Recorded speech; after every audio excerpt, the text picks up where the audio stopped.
살면서 힘들고 어려울 때 여러분 예수 찾고 예수 앞으로 나오는 여러분들 되시기를 주님의 이름으로 축복합니다. 우리 한번 옆에 분하고 인사하겠습니다. 하나님 한 분이면 충분합니다. 그렇습니다. 하나님 한 분이면은 아주 충분합니다.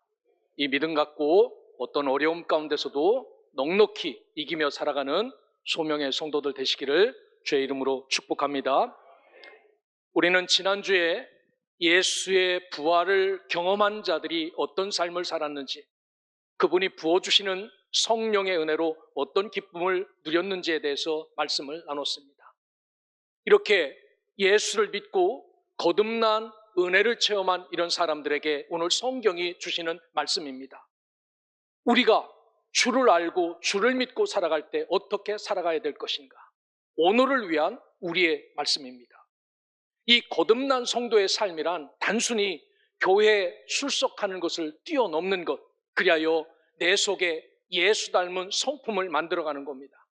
어떤 것이 진짜 예수의 모습인지, 어떤 것이 내 속에서 예수의 모습이 아닌지를 하나하나 다듬어가는 겁니다. 그러면서 하늘에 소망을 두고 주님을 사모하며 살아가는 것, 이것이 거듭난 삶의 성도의 삶입니다.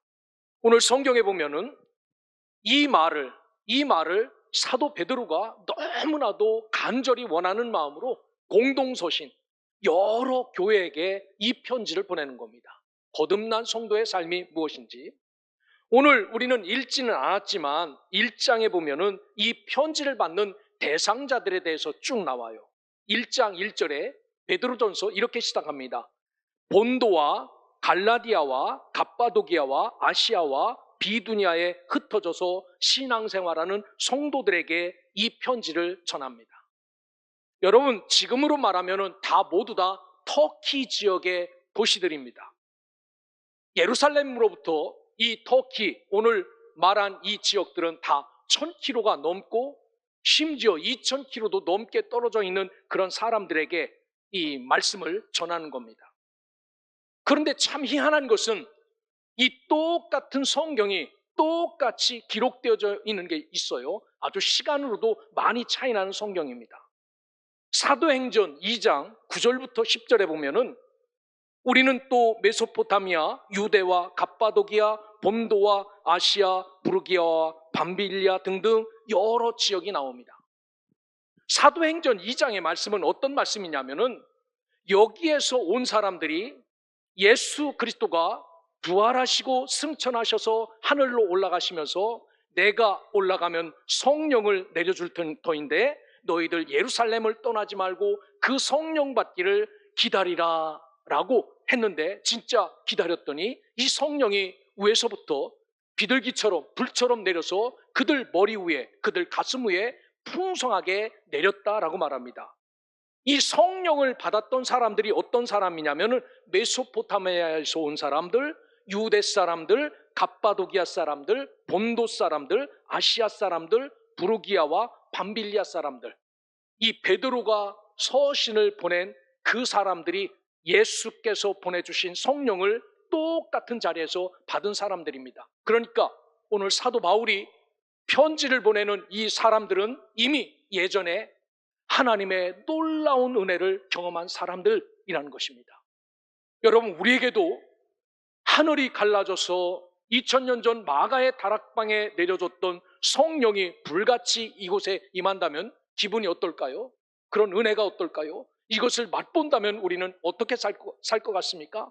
잘 살아야 되겠다. 정말 주님이 계시구나.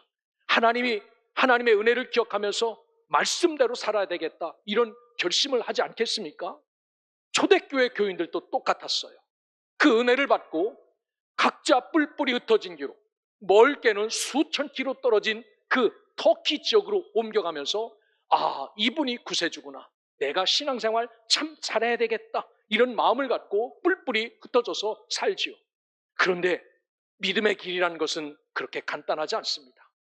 거기에 가서 세상 사람들과 섞여서 그 내려주신 성령의 은혜를 살면서 하루하루 살아가는데, 이게 시간이 지나면 지날수록 믿음이 더 좋아지고 은혜가 더 좋아지는 것이 아니라 그 받았던 은혜와 믿음이 식어져서 점점 옛날 모습으로 돌아가는 겁니다. 옛날에 나타났던 성격, 옛날에 나타났던 성품, 이런 것들이 나타나요. 그래서 오늘 성경에 보면은 어떤 이야기를 하냐면은 거듭난 성도의 삶은 구속받은 자로 거룩한 삶을 추구하라라고 우리에게 먼저 부탁합니다. 그래서 이 거룩한 삶을 추구하기 위해서 1절에는 모든 악독과 모든 기만과 외식과 시기와 모든 비방하는 말을 버리고라고 말합니다.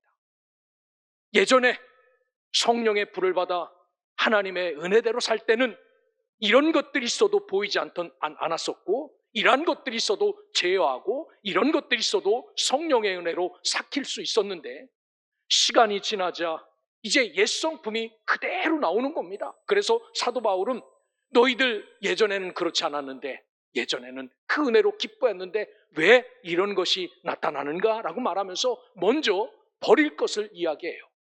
여러분, 오늘 우리도 마찬가지입니다.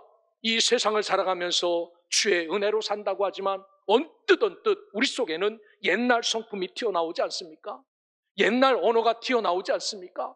옛날 성격이 튀어나오지 않아요? 이유는 단 한 가지입니다.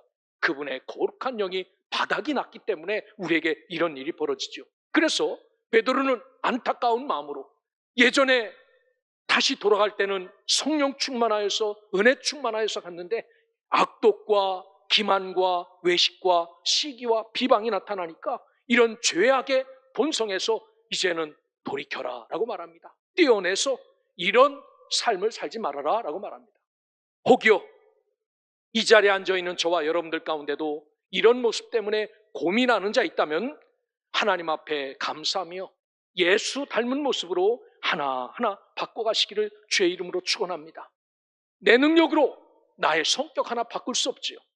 나의 힘으로 나의 말 한마디 바꿀 수 없습니다. 대신 주께서 부어주시는 성령의 은혜가 내게 부어진다면 내 속에 악독이 찰 수 없고, 내 속에 다른 사람을 속이는 기만이 찰 수 없고, 내 속에 다른 사람을 비방하는 이런 것이 찰 수 없다는 사실을 기억하고 우리가 예수 닮지 않는 모습을 성경의 말씀처럼 잘 떼어내는 믿음의 백성, 하나님의 자녀들 되시기를 주의 이름으로 축원합니다.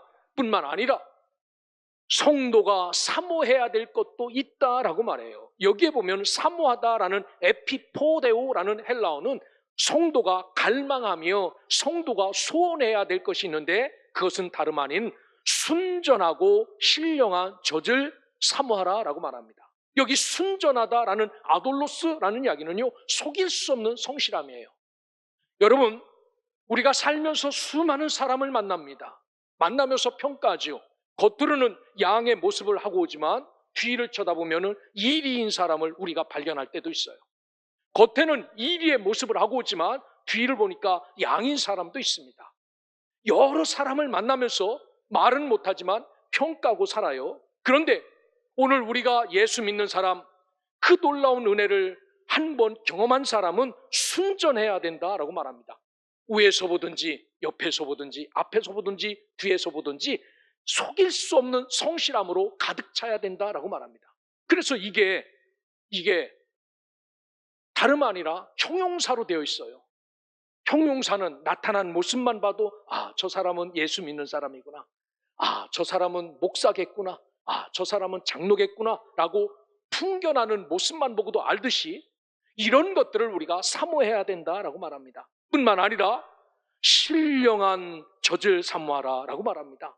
이 젖은 은유로 어렵지 않은 기독교의 진리를 잘 채워서 넣어라 라는 그런 말입니다. 이게 증가되어야 예수 그리스도인으로 거듭난 자로 잘 살아갈 수 있기에 이런 것을 채워서 살라라고 말합니다. 여러분, 무엇을 떼어버리고 무엇을 채워야 됩니까? 다른 사람은 몰라도 나는 알아요. 어떤 것을 떼어내야 될지, 무엇을 채워야 될지. 여러분, 오늘 말씀에 비춰서 사도 바울의 권면을 잘 듣고 나에게서 필요 없는 이런 것들을 하나하나 내려놓으십시오. 아파도 내려놓으시고 고통스러워도 내려놓으십시오. 그리고 주님 닮아야 될 모습을 하나하나 채워 넣어서 하나님 앞에 저 사람은 거듭난 사람이구나, 예수 믿었더니 저렇게 변했구나 라고 말할 만큼 온전히 거듭난 성도의 삶을 잘 살아가시기를 주의 이름으로 축원합니다. 오늘 성경 한 구절만 보겠습니다. 3절을 보시길 바랍니다. 한번 같이 읽겠습니다. 시작. 너희가 주의 인자심을 맛보았으면 그리하라. 여러분, 이 사람들은 주의 인자심을 맛본 사람들입니다. 어디에서요? 마가의 다락방에서 수없이 몰려와서 사도들과 함께 성령의 불이 쏟아질 때 같은 자리에 있었던 사람들입니다. 돌아가면서도 우리 잘 살아봅시다, 다음에 예수 닮은 모습으로 만납시다 라고 그렇게 서로 격려하며 흩어졌던 사람들입니다. 사도 베드로는 이야기합니다. 너희들은 주의 인자하심을 맛본 사람이다 라고 말합니다. 그렇기 때문에 이렇게 살아야 된다라고 말하지요. 이 자리에 앉아 계신 분은 어떻습니까? 무엇 때문에 이 자리에 앉아 계십니까? 누구 때문에? 누가 옆에서 속삭속삭해서 여기 가면은 복 받는다고 하시니까 오셨습니까? 하여튼 잘 오셨습니다. 오늘 우리가 이 자리에 앉아 계신 분은 대부분은 언젠진 모르지만 그분을 만난 감격 때문에, 그분이 나의 아버지시라는 것 때문에, 그분이 나의 모든 죄를 사해 주셨다는 것 때문에 눈물에서 콧물을 흘리며 기도하며 내가 당신의 말씀대로 살겠습니다라고 맛본 자들이 대부분 이 자리에 앉아 계십니다. 그러기에 오늘 우리가 예수 닮은 자의 모습으로 거듭난 삶을 포기하지 않고 떼어낼 것 잘 떼어내고 붙일 것 잘 붙여서 예수 닮은 주의 백성으로 잘 살아갈 수 있는 믿음의 백성, 하나님의 자녀들 되시기를 주의 이름으로 축복합니다. 두 번째는 오늘 성경에 보면 거듭난 성도는 하나님께서 주신 특권과 신분을 기억하며 살아가야 된다라고 말하죠. 내가 어떤 존재인지, 내가 목사인지 장로인지 권사인지 집사인지 성도인지 신분을 기억하며 살아가라라고 말하죠. 우리나라 속담에도 옷이 사람을 만든다라고 말합니다. 별 볼 일 없는 사람 같지만 저기 데리고 가서 좋은 옷 입히고 화장 잘하는 사람이 화장을 싹 해놓으면요, 누군지 알 수 없어요. 정말 알 수 없습니다. 이렇게 변합니다. 이처럼 오늘 우리가 하나님이 주신 우리에게 직분 있지 않습니까? 목사라는 옷, 장로라는 옷, 권사라는 옷, 성도라는 옷, 이것을 기억하며 살아야 된다라는 겁니다. 내가 어떤 옷을 입고 살아가고 있는지를 기억하라라고 말합니다. 성경에 보면 종종 예수님을 돌에 비유해요. 짱돌. 하도 많은데 황금으로 비유하면 안 됩니까? 그런데 돌로 비유합니다. 이유가 있지요. 그래서 고린도전서 10장 4절에서 사도 바울은 고린도 교회에게 예수가 신령한 반석입니다 라고 말해요. 그 위에 거룩한 교회가 세워져야 된다라고 말합니다. 마태복음 21장 42절에는 모퉁이의 머릿돌이 예수다라고 말합니다. 오늘 말씀하신 말씀을 똑같이 이야기해요. 베드로는 뭐라고 말합니까? 산돌이라고 말합니다. 리빙 스톤, 살아있는 돌. 그 누가 깨쳐도 깨지지 않는 돌이지만 그 안에 죽은 돌이 아니라 살아있는 돌이 예수다라고 말합니다. 여러분, 어떻게 돌이 발이 달려 있습니까? 어떻게 살아 움직입니까? 그런데 예수 그리스도는 산돌이다라고 말합니다. 그 안에 생명이 있고 그 안에 죽음이 있지 않은, 부활이 있는 그러한 생명의 돌이다라고 말합니다. 여러분, 그렇습니다. 예수가 생명의 돌입니다. 세상은 이 돌을 쓸모없다고 버렸어요. 하지만 우리와 하나님은 이 돌을 너무나도 귀중하다고 해서 이 건물에 모퉁이 돌로 삼았고 거기에다가 우리가 잇대고 믿음의 길을 걸어갑니다. 예수를 나의 구주로 고백하고 인정하면서 이분만이 나의 생명의 주라고 거기에다가 잇대어서 믿음의 길을 걸어갑니다. 세상의 사람은 이 돌 때문에, 우리는 예수가 디딤돌이지만 저들에게는 예수가 걸림돌이어서 넘어지기도 하죠. 그래서 예수가 이 땅에 왔을 때 너는 율법을 폐하는 자구나, 너는 하나님을 무시하는 자구나, 유대인들이 그렇게 평가하지 않았습니까? 그런데 우리는 어떻습니까? 예수가 우리의 생명의 주고 구원의 주다라고 말하죠. 바로 거듭난 자들은 이것을 인정하며 살아가는 자들이다라고 말합니다. 사랑하는 소명의 성도 여러분, 이 예배 자리에 나오신 여러분, 오늘 우리가 믿음의 길을 걸어가면서 거듭나고 예수가 누구라는 것을 안 사람은 오늘 예수만이 우리의 생명의 돌이고 우리의 구원자라는 이 놀라운 은혜를 잊지 않고 살아가는 믿음의 백성, 하나님의 자녀들 되시기를 주님의 이름으로 축원합니다. 예수가 머릿돌이었지만 세상은 예수를 걸림돌로 받아들여 다 넘어졌어요. 예수가 우리의 구세주지만 세상은 예수를 쓰레기 취급합니다. 인정하지 않습니다. 그래서 그들은 예수가 오히려 그들에게 걸림돌이 되었다라고 말합니다. 오늘 성경의 말씀처럼 집 모서리에 박혀서 그 집을 든든하게 바친 분이 예수 그리스도라는 살아있는 돌이라는 이 신앙을 잘 갖고, 나도 나의 직분에 맞게 나를 세우신 자리에서 거듭난 백성이라면 그렇게 굳굳하게 사명을 잘 감당하여 하나님께는 영광이 되고 우리 모두에게는 기쁨을 나누며 살아가는 주의 자녀, 주의 백성들 되시기를 주의 이름으로 축원합니다. 마지막으로 성경에 보면 성도는 세상 속에서 하나님의 영광을 드러내는 삶을 살아야 된다라고 말합니다. 그래서 베드로는 거듭난 자의 특권에 대해서 먼저 이야기해요. 여러분, 누구에게 선택을 받았다라는 것은 너무나도 기쁜 일입니다. 안 그렇습니까? 심지어 저기 깍두기 아저씨들한테 선택받은 젊은 애들은 의시되며 살아갑니다. 거기 들어가면 안 돼요. 거기 가도 안 됩니다. 그런데 그 깍두기 아저씨들이 박수를 꽉 치면서 잘했다, 잘했다, 수고한다, 수고한다 이러니까 그 애들이 그 자리가 뭔지도 모르고 가서 생명을 바치는 거죠. 누구든지 선택받았다는 것은 놀라운 축복입니다. 그런데 오늘 선택받은 자의 특권인데 누구에게 택함을 받았느냐가 너무나도 중요한데 오늘 우리를 하나님이 택하여 주셨다라고 말합니다.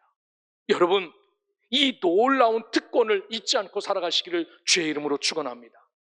세상이 나를 선택한 것 아닙니다. 저 권력이 나를 선택한 것 아닙니다. 하나님이 나를 선택하셨다라고 말합니다. 에클렉토스, 주님이 직접 골라서 뽑았다라는 겁니다. 세상에는요 약 84억의 인구가 있어요. 지금도 여전히 세상은 인구가 막 늘어납니다. 제가 필리핀에 선교사로 있을 때 96년도에 선교사로 갔을 때 필리핀 인구가 7천만 정도 됐어요. 그런데 지금은 1억 3천만이 넘어가고 있습니다. 그 짧은 기간에 우리나라 인구만큼 늘어났어요. 대단하지요? 이렇게 엄청나게 84억의 인구에 그럼 이 사람들이 다 예수를 믿는가? 그렇지도 않아요. 유엔 통계에 보면 그리스도인들이 거기에 우리 개혁교회만이 아니라 구교회 여러 교회들 짬뽕해서 약 24억 명만 예수 그리스도를 믿는 자로 표기합니다. 나머지는 선택받지 못한 자예요. 놀랍지 않습니까? 하나님이 나를 선택하여 주셨다는 이 특권, 다른 사람이 아니라 세상을 창조하신 분이 나를 선택하셨다는 이 특권을 잊지 않고 살아가는 믿음의 백성, 하나님의 자녀들 되시기를 주의 이름으로 축원합니다. 뿐만 아니라 우리는 특권이 왕 같은 제사장이다라고 말해요. 여러분, 왕의 힘이 얼마나 큽니까? 예전에는. 그런데 이 왕의 권력이 점점 커지고 사람들이 깨어나니까 대통령 권력 너무 좋다고 자꾸 줄여가잖아요. 왕 한마디 말이면 나라가 움직이지 않습니까? 거기에 왕 같은 제사장들이다라고 말합니다. 제사장은 하나님의 명을 받아서 사역하는데 우리가 왕 같은 제사장들이라고 이런 특권을 믿는 우리에게 줬다라고 말합니다. 얼마나 대단한 일입니까? 그런데 우리는 왕 같은 제사장처럼 삽니까? 혹시 거지처럼 살고 있지는 않습니까? 이런 권세를 줬는데도 이런 은혜를 누리지 못하고 살아가는 분이 있습니까? 여러분, 하나님은 우리를 이렇게 믿는 우리를 이렇게 세워주셨다는 사실을 잊지 않고 이 특권을 저버리지 않는 자들 되시기를 주의 이름으로 축원합니다. 거룩한 나라로 세워줬다라고 말합니다. 에드노스입니다. 인류 무리 집단입니다. 여러분, 우리나라에는 우리나라만의 민족적인 기질이 있어요. 어디 가도 꼭 된장찌개를 먹어야 되고 김치찌개를 먹어야 돼요. 희한한 거는 저 말라위라고 아프리카에 있어요. 우리는 알지도 못해요. 그게 어디에 있는지. 그런데 거기서 여전히 된장찌개 만들어 파는 분이 계세요. 한국분. 좀 놀라운 것은 이게 망했을 것 같은데 망하지 않고 지금까지 있는 거 보면은 잘 되는 것 같아요. 우리는 위기 때문에 막 모이는 그런 기질도 있지 않습니까? 다른 나라는 이해할 수 없는 그런 기질들이에요. 국가적인 이념도 있습니다. 그런데 예수 믿는 사람은 우리가 나라라는 겁니다. 어떤 나라? 보이진 않지만, 땅도 없지만, 국적도 없지만 하나님 나라다라고 말합니다. 이 나라에게는 민족적 기질이 있고 이념이 있어야 되는데 우리의 기질과 이념은 뭐냐? 예수 믿는 사람의 기질, 이념. 다름 아니라 성결과 거룩이라는 이념입니다. 우리는 성결해야 됩니다. 깨끗해야 되죠. 거룩해야 됩니다. 이게 하나님께서 이렇게 불러주셨다라고 말합니다. 그러니까 거지처럼 살아서는 안 됩니다. 그러니까 우리를 죄악 가운데 던져서도 안 됩니다. 하나님이 주신 이 민족적 기질, 이 국가적인 이념, 너희는 나의 나라 백성이다라고 말한 거룩과 성결을 잘 내 몸에 채워 넣어 살아가시기를 주님의 이름으로 축원합니다. 그리고 우리를 너는 나의 소유다, 하나님의 소유다라고 말합니다. 이게 특권입니다. 세상에 어떤 사람은 아버지 잘 만나서 잘 풀리는 사람이 있어요. 여러분, 이게 누구의 소유냐에 따라서 확실히 그 물건 값어치가 달라집니다. 대통령이 이 물을 들고 있으면요, 에비앙 먹나 그렇습니다. 한 병에 몇천 원짜리. 그런데 저 길 가는 구걸하는 분이 이거를 들면은 아유 좋은 병 붙잡고 수돗물 담아서 다니겠네 라고 생각해요. 똑같은 거를 누가 들고 있느냐에 따라서 우리의 가치가 달라진다라는 말입니다. 그런데 우리는 누구의 소유라는 겁니까? 천지를 지으신 하나님의 소유다라는 겁니다. 얼마나 값어치 있습니까? 얼마나 복됩니까? 그런데 이 특권을 우리가 스스로 버리지 않습니까? 죄악에 버리고 더러운 것에 버리고. 그러기에 오늘 저와 여러분들은 이 하나님의 놀라운 특권을 잊지 않고 살아가는 믿음의 백성, 하나님의 자녀들 되시기를 주의 이름으로 축원합니다. 뿐만 아니라 오늘 우리에게 주신 의무에 대해서도 이야기해요. 이런 특권을 부어줬으니까 해야 될 일. 너희를 왜 불러내서 이런 특권을 왜 다 주었는가? 오늘 성경에 보면 그의 기이한 빛에 들어가게 하신 이의 아름다운 덕을 선포하게 하려 하심이라 라고 말합니다. 그냥 톡 까놓고 이야기하면 우리를 광고판으로 쓰려고 이렇게 특권을 주셨다라는 겁니다. 여러분, 예전의 삶의 모습을 호적을 까놓고 이야기하라면 부끄러워서 여기 못 나올 사람도 있어요. 들어서 다 압니다. 먹고는 가도 지고는 못 간다고 전봇대에다가 옷 걸어놓고 주무신 분도 이 가운데 있어요. 그 이야기를 하면은 참 부끄럽게 산 거죠. 여러분, 이런 자를 너는 내 것이야. 이제부터 너는 내 것이다. 라고 나를 왕 같은 제사장으로 만들어 주셨는데 이렇게 만드는 것은 어디 가서 광고판 좀 대라고 옛날 속성, 옛날 모습 그대로 갖고 사는 것이 아니라 완전히 변화된 모습으로 나갈 때, 야, 저렇게 변했네. 제가요, 정말 망난이었습니다. 망난이었다는 것은 제가 어릴 때부터 우리 주일학교 선생님, 너는 교회 오지 마 그랬어요. 왜 그랬을까요? 말을 잘 안 들었어요. 그 시골교회 겨울 되면 그 참기름 들기름 마룻바닥 쫙 밀어놓고 성도님들이 일찍 와서 방석 쫙 깔아놓으면 저는 기똥찬 얼음판으로 보였습니다. 저 뒤부터 쫙 뛰어와서 무릎으로 슬라이딩 쫙 하면요, 그 방석 탁 널어놓은 게 확 되는 거예요. 그 희열과 기쁨은 이루 말할 수 없습니다. 그러니까 오죽했으면 지금도 잊혀지지 않는데 연탄집게로 막 때리시더라고. 교회 오지 말라고. 근데 변해서 목사가 됐잖아요. 여러분들이 흐트러 놓고 다니는 의자 제가 정리해요. 여러분들이 버리고 한 쓰레기 제가 마당 쓸고 그럽니다. 이 정도 되면은 하나님의 은혜가 괜찮지 않습니까? 여러분, 오늘 우리를 이렇게 거룩하게 만들어 주신 것은 그래도 나의 광고판 좀 대봐라 라고 하는 겁니다. 하나님 자랑하고 예수님 자랑하라고 이렇게 우리를 세워줬는데 다시 옛날로 돌아가면 어찌 된단 말인가? 라고 묻는 말씀입니다. 이 자리에 나와 오늘 이 말씀을 들은 저와 여러분들은 은혜의 자리에 1000번, 10,000번 앉아있는 것 소용없어요. 그게 유지되어야 한다는 겁니다. 예전에 받았던 그 능력으로 오늘을 살아갈 수 없습니다. 오늘도 채우셔야 됩니다. 오늘 받은 그 힘으로 내일을 살아갈 수 없습니다. 그래서 엎드려야 됩니다. 그리고 두 손 들어야 됩니다.